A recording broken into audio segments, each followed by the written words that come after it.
if you do suggest that he might be a racist and a white supremacist, all hell breaks loose. But he wants the British indigenous public to reign supreme. He doesn't want what he describes as an Islamification of Great Britain to take place. And therefore that's a degree of supremacy of, I would say, kind of like, I don't know, Judo-Christianity over Islam. It's also not okay for people to go around calling people racist when they can't prove or have any evidence that someone is. You know, think about Tommy Robinson, not his real name, is that there's also the, I'm sorry, blatantly, outrageously racist stuff that he also says, which I've got no time for at all. The mainstream media, though, has decided that it's Tommy Robinson in amidst this carnage who is enemy number one. But the activist has decided to fight back and is now directly challenging, or some would say threatening, three major MSM figures on the right. From Talk TV, Peter Cardwell and Julia Hartley-Brewer, and from GB News and the Daily Telegraph, its associate editor Camilla Tominey. Now, I think Camilla has been particularly dastardly when it comes to her portrayal of Tommy, who, remember, she described as a white supremacist on ITV's This Morning when he had no opportunity to fight back because he was behind bars in HMP Woodhill. Then she produced an entire documentary series on the Daily Tea, her flop podcast about this issue. But again, that backfired and actually showed a complete lack of any type of intellectual rigor on her part. Watch. Look at somebody who founded the English Defence League back in the late noughties, somebody who was once a member of the British National Party, somebody whose rhetoric, particularly about Muslims, is pretty toxic. Then we've got into the space now where if you do accuse him of being far right, if you do suggest that he might be a racist and a white supremacist, all hell breaks loose. But, I mean, is it unfair and unduly pejorative to use those terms about him? Yeah, white supremacist doesn't make sense because he's a multiculturalist. He's like an old civic nationalist. He basically doesn't care what colour someone is. He just wants their ideas to be good. That's but he wants the British indigenous public to reign supreme. He doesn't want what he describes as an Islamification of Great Britain to take place. And therefore that's a degree of supremacy of, I would say, kind of like, I don't know, Judo-Christianity over Islam. Well, yeah, if he thinks that's better, then I don't know if that's necessarily like a supremacy. I mean, you could say that there are people that think Britain should be Islamic. Is that their Islamic supremacy? Yeah, maybe. I mean, yeah, no, maybe it is. And then, if people would say, oh, Tommy Robinson, he's a racist. There's racism everywhere, and you see it everywhere with different races. That's the thing. So, yeah, Tommy, I would say him going after the Syrian kid in court, I would say that was a bit racist because it was like, oh, he's a Syrian. Like, I would say there's little elements of that. I would say some of the tweeting and stuff. I'm like, yeah. Okay, that is completely nuts from Tominey. Just think about this for 1 second. She's saying that if we do not want our Christian country, our great Christian country, to be taken over by Islam, we are automatically white supremacists? Can she even hear what she's saying? This is the type of mental arithmetic the mainstream media go through because they just know, because their bosses tell them that you just have to hate on Tommy Robinson. Well, David Atherton wasn't having any of this. He posted, "This beggars belief, Camilla Tominey. Your evidence for Tommy Robinson being a white supremacist is that he does not want the Islamification of Great Britain to take place. Naive at best, bordering ignorant recklessness. First, name me one Muslim country you admire. Do you want more? Female genital mutilation? Do you want more grooming gangs? Do you want Sharia law that allow the beating of women? Do you want Sharia law that allows the rape of non-Muslims by Muslims? Do you want to have homosexual acts outlawed? Do you want a state set against Israel, more terrorism?" The other lady, who was once Tommy Robinson's assistant, she denied he was a white supremacist. Camilla, seek professional help for your Tommy derangement syndrome. And then Tommy posted another clip of Tominey from this documentary, accusing her directly of defamation, writing, "You defamed me with lies. You walking contradiction." Watch. Big news. Outspoken is now available as a podcast too. So please do subscribe wherever you get yours, Spotify, Apple Podcasts, and make sure you rate and review. I'll take 5 stars, if you may. For me in the mainstream media is we are then accused of being a part of a conspiracy because we do not want to air or give credence to defamatory claims. We can't give credence to defamatory claims because the clue is in the word defamatory. We're not there to repeat libels, and that's the way the mainstream media works. We work according to regulation and indeed the letter of the law. But Yet you went on Woke ITV and accused Tommy Robinson of being a white supremacist. But Tommy wasn't finished there.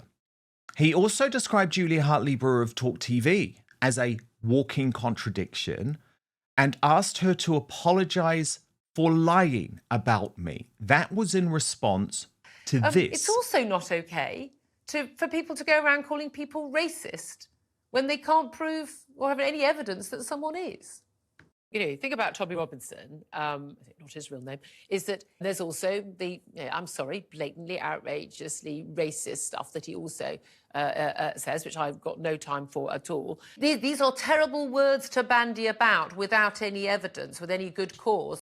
And the right is also divided on this because Tommy Robinson posted, "My problem is that you used your platform to falsely claim I'm a racist. It's wrong and you should own it, Julia Hartley-Brewer." But Tim Montgomery, who has recently joined Reform UK, backed Julia's stance, writing, "Some journalists don't grip stories. Others, like Julia, dig deep and master their briefs.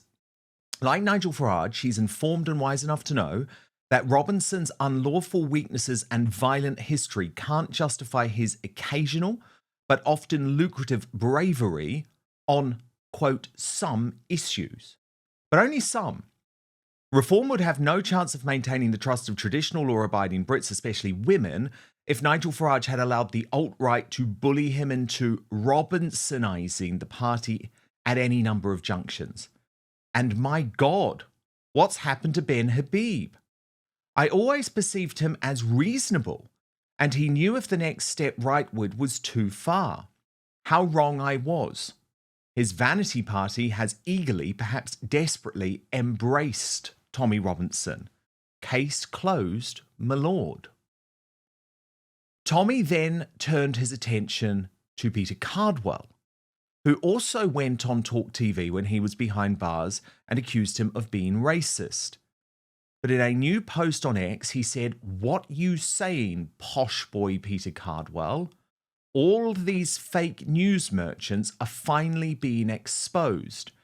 Thanks again for having my back. I am British." And that was in response to this video posted by I Am British, which also featured our friend, Based and Bougie. So they're probably going to be like, why are you supporting Tommy Robinson? This guy wants you out of the country. My question is, could you go out there and research? Go out there and actually look up for yourself. If you can find a bad video of Tommy Robinson saying any sort of racism towards myself or her, then I'll go home right now. Because before coming here or before joining or before making videos about Tommy Robinson, I had to research it for myself. And I found nothing at all. I went through the media, there was just slur words, but they don't have any evidence. That's why it's important for you guys to do your own research. Because the media want you to think this guy is racist, is far-right football hooligan, but they can't prove it. I mean, Tim Montgomery, I would say case closed, my lord. Looking at those two black Brits saying absolutely this is not a racist man. But first, let's be honest, you're watching this because you know the mainstream media can't be trusted anymore. The so-called fact checkers, they're just part of the same corrupt club. And who can forget the scandals they helped cover up or spin? Brexit lies, the COVID chaos, the relentless smears against Donald Trump, Well, I've had enough of being misled. That's why I've turned to Ground News, today's sponsor. It's the one place I go to slice through the spin, cut out the noise, and finally see the truth for myself. Go to ground.news/outspoken to check it out for yourself. My favourite feature is the blind spot feed. It shows you which stories are blowing up on one side of politics but barely mentioned on the other, the clearest way to see media bias in action. So let me show you a story the left is ignoring. The terrorist mastermind of the 7/7 attacks could soon be back on London streets despite police fears. You'd think this would be a huge story everywhere, right? But left-leaning outlets have barely touched it. And what about on the right? Well, the UK Chancellor says the government is back in Scotland with billions in investment. It's a massive funding pledge, yet it's barely been covered by right-leaning media. With every story, Ground News shows you the entire spectrum of who's reporting from left, right, and centre, along with how reliable each source is and who owns each outlet. It's everything the corporate press doesn't want you to see. I know you love keeping up with the news, but like me, you don't buy what the legacy media are selling. So this gives you the tools for yourself to see what's really going on without the spin, without the manipulation, and without being told what to think. It's the only way I read the news now, and clearly many of you agree, as Ground News has over 10,000 five-star reviews. So go to ground.news/outspoken and stop letting the mainstream media decide the truth for you. If you subscribe through my link, you'll get 40% off the Vantage plan. That's the one I personally use for unlimited access. Supporting Ground News also supports Outspoken, so thank you for helping me keep doing what I am doing here too. That's ground.news/outspoken. But now, back to the show. But David Atherton links this issue to class and the classism that runs through the British mainstream media. So he responded in some detail to Tim Montgomery, writing, "You praise Julia Hartley-Brewer as she will dig deep and master her briefs in reference to Tommy Robinson. She has labelled him a racist. You refer to Tommy Robinson's unlawful weaknesses and violent history can't justify his occasional bravery on some issues. I believe Julia went to a comp, but note her father was a GP. Let me unpack this. I note that you and Camilla Tominey have Norman French surnames. It implies centuries of relative privilege. Camilla went to a posh private school in leafy St Albans. From what I can discern, you were the son of an army officer and was educated in well-disciplined army schools. Certainly there would have been few BAME people. After failing my 11 plus in 1972, I went to a rough, bog-standard comprehensive. The first month saw us having fights most days in the playground. That, or you were mercilessly bullied. It was not until the sixth form could you be content that someone would not start something. Luton for Tommy Robinson must have been hell. I do urge you to watch his Oxford Union speech. The growing number of Muslims in his comp self-segregated in the canteen and the playground. Maybe as many as 50% of Muslim children were the result of cousin marriages, which according to Matthew Saeed leads to clan-type behaviour which he partly blames for their rape gangs. When they became a significant minority or majority, often bullying ensues, mostly racially aggravated. Many Muslims are taught they are superior to non-Muslims. Many struggle with critical thinking.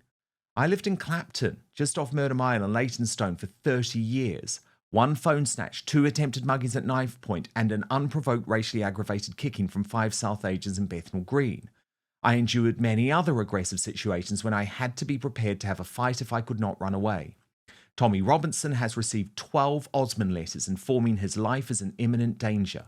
He is constantly harassed and physically assaulted, which he blames on MSM monstering him on behalf of the government.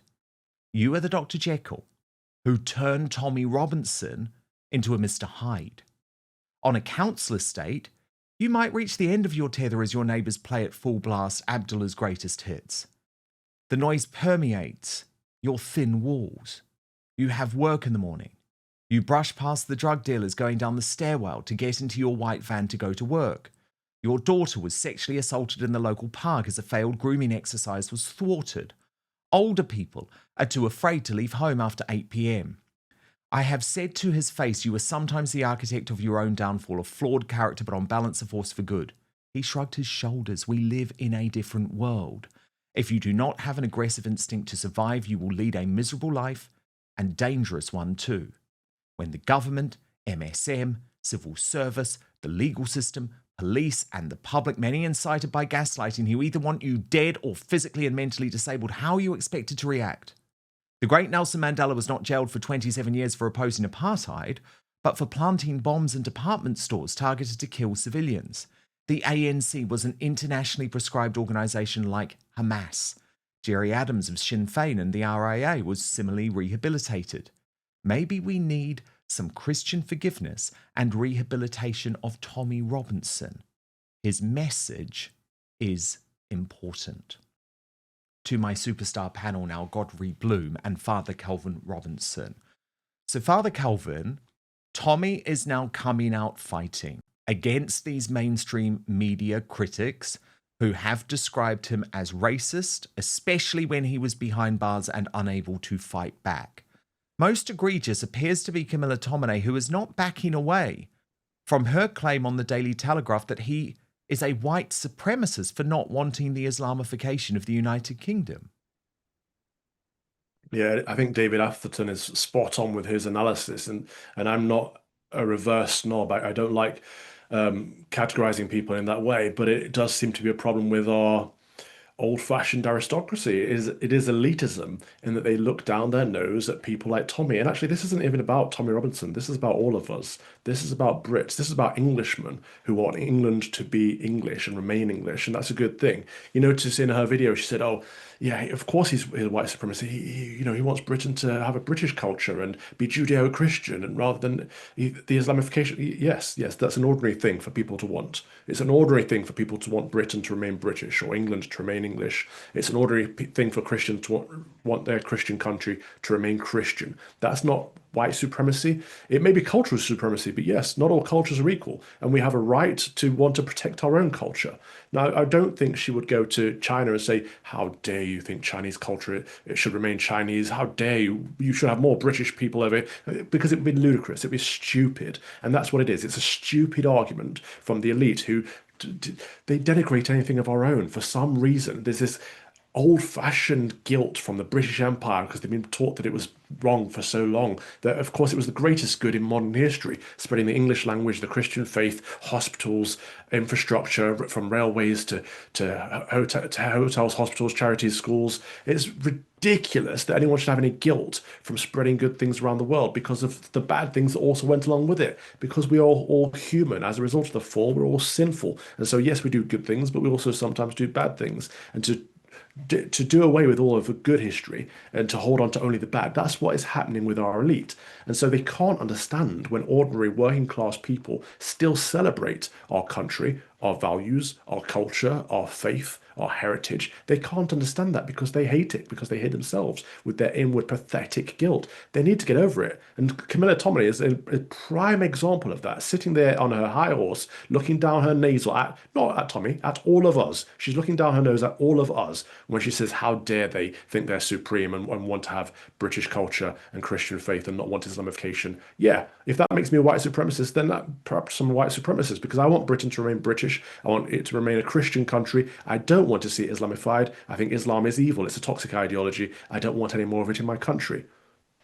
Godfrey Bloom, where do you stand on this denigration of Tommy Robinson in the mainstream media? Just to make one or two observations, because I agree so much with what's just been said, but I do feel that I need to just perhaps endorse some of that. Firstly, one has to understand that I would suggest globally, there is no more stupid genre than the English middle class. They are totally and utterly beyond the pale. And I come from that class. I now have no more dinner parties because I couldn't stand them sitting round there, Oxford lawyers and so on and so forth, talking such total and utter bollocks all the time. And so they don't come round anymore. And I find that now your common sense class is in what we used to call, if we could still call it that, the artisan class. Your Chippy, your Sparky, the people who actually come and do real jobs for a real living. And I suppose I shouldn't say anything about that because I've never done a real job in my life. I came up in the City of London. But leaving that aside, These are the real people. Now, we are still class bound.